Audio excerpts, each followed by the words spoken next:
திருப்புகழ் அடியார்களுக்கு நமஸ்காரம்.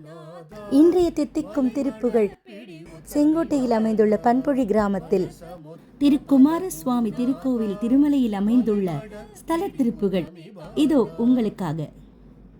வனசமுத்த பத குருநாதா மலைமட பிடி உத்தமி பாலா. வனசமுத்த பத குருநாதா மலைமட பிடி உத்தமி பாலா.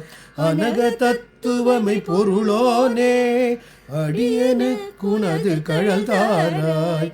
அனக தத்துவமை பொருளோனே அடியனுக்குனது கழல் தாராய். எனதுயிர்க்குயிரொத்தவ தீதா இவமுக பரமர் கிளையோனே. எனதுயிர்க்குயிரொத்தவ தீதா இவமுக பரமர் கிளையோனே. தினைவனத் தெரிவை குறியோனே திருமலை குமர பெருமாளே. தினைவனத் தெரிவை குறியோனே திருமலை குமர பெருமாளே.